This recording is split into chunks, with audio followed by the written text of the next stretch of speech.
I want to thank my friend, Dr. Ami Berra, for allowing me to speak for a few minutes. And thank you, Mr. Speaker. We are here today to dispel the oft-repeated notion that Medicare is somehow the problem in the current fiscal crisis. Republicans have, in budget after budget, attempted to voucherize the program and end the Medicare guarantee as we know it. They would break the promise we made to our nation's seniors decades ago, one in which we told hardworking middle-class Americans that if they paid in through their wages and trusted in their government, that they would be taken care of. Medicare is the most efficient health plan in our country. It has a 2% overhead. Let me repeat that. It's a 2% overhead, more efficient than any private plan.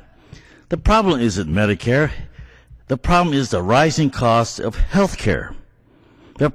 And what it is that we have to get that under control. It's a cost that has gone up exponentially in our country compared to the rest of the world.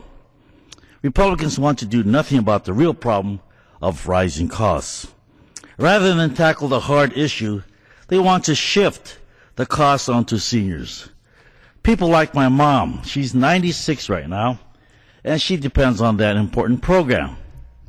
6 years ago, she had to be checked up for a heart condition, and she had a aneurysm below her diaphragm and was part of the arterial system. They said that it would be difficult to be able to provide a stent because of her age, and she was 70. Well, a few years later, that aneurysm grew a little larger, and it became pretty critical that if nothing was done, that she would die. And the doctors looked at her again and noticed that at the advanced age of 90, she walked around and acting like she was 70, and the doctors concluded that we could do this with her. She has a 9 out of 10 chances of survival. If she did not do anything, the chances of survival would have been a lot less. And my mom thought about it. She pondered about it. She says, I'm 90. I've lived a good life. Let's take this 9 out of 10 chance. And she put her faith not only in the hands of the doctors, in the system, but also in the hands of her God. After a few hours of operation, she came out, and it was successful. But none of this could have been possible without Medicare. We would not have been able to afford it, and neither could she have afforded it.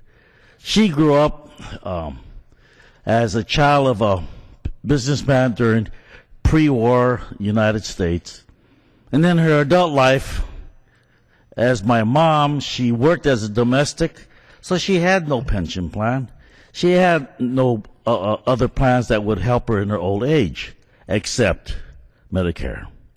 So, time and time again, when Congress was looking for an easy way out in dealing with these issues, leaving folks like my mom holding the bag, this whole issue is personal. And I'm sure that this is a story that could be shared by almost every family in this country in one way or another when we think about Medicare. So, having the middle-class Americans and people like my mom holding the bag, it is absolutely unacceptable. It is wrong, and it is quite cowardly. One of the major reasons for our health care costs keep going up because we have not changed the way patients and doctors see each other. We must be innovative and creative in tackling the traditional costs of health care. As a representative representing Silicon Valley, I have helped lead the way in this by promoting innovative technologies such as telemedicine, personal health connected devices, and other tools. I will be reintroducing the Healthcare Innovation and Marketplace Technologies Act later this year to continue this effort. And let's hope that folks on the other side will understand its importance. Most importantly, however, I will continue to stand with my friends here in the chamber tonight to protect Medicare and the Medicare guarantee.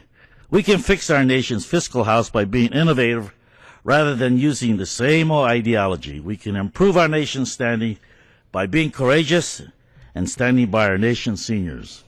I want to thank you, and I yield back.